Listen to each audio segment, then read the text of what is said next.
All right, the question is why Sukkot? I was just coming back from building the Sukkah, so I got inspired to say a few words about Sukkot. Why do we have Sukkot? Sukkot is very powerful.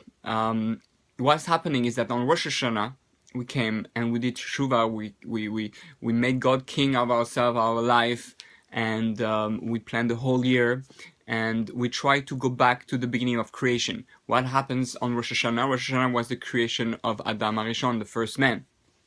Then what happens? We are trying to, everything we do in Judaism is a reenactment of the sin of Adam HaRishon. We try to fix the original sin, what was done at first. So we come on Rosh Hashanah and say we try to elevate the whole year to go back to Adam HaRishon before the sin. So it's Rosh Hashanah. And then what do? We work on ourselves for 10 days, and we try to reach on Yom Kippur the climax of our rectification, where we have changed our way, we have practiced our during those 10 days and show God this is us, our climax, coming on Yom Kippur on the level of angels and perhaps on the level of Adam HaRishon before the sin. So we are all white, all clean, and then comes that amazing opportunity where we come on Sukkot and we basically go now in Gan Eden. Now that we have rectified ourselves, we go back in Gan Eden in the Sukkah. The Sukkah represents Gan Eden, and all we take the lulav and the esrog. The esrog represents the pri etzadah, represents the etzadas. One of the four opinions that Adam HaRishon took the fruit of the tree of knowledge of good and evil was that it was an esrog. So we take the esrog and we say we're here now in Gan Eden, and we are able to change the world. We're able to fix the world like never before. We believe in our ability to change the world. The greatest power of the human being is his imagination, his power of understanding, imagination, and that was the reason this is so important, is because when Adam HaRishon sinned with the etzadas, what did the snake do? The snake was trying to challenge him, say, it's nice, you're Adam, but what if you could be like God? Meaning there was a part of man that felt he could be greater, he was not great enough.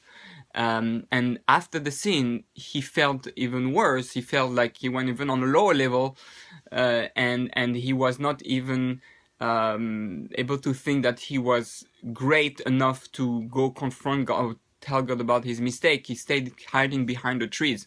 On Sukkot, we go out and we use our power imagination and say, I'm able to change the world. I'm able to fix the chet of Adam HaRishon.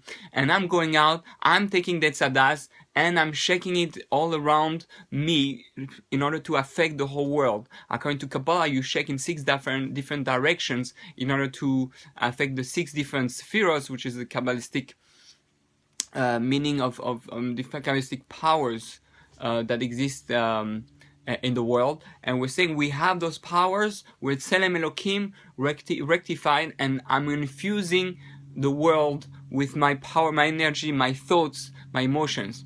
So this is the main reason for Sukkos. What do we do on Sukkos? On Sukkos, we're going out, we use our power of imagination. This is one of the greatest power of the human being, and we're saying, I truly believe that I can affect the world. I truly believe that I can fix the chet of Adam HaRishon.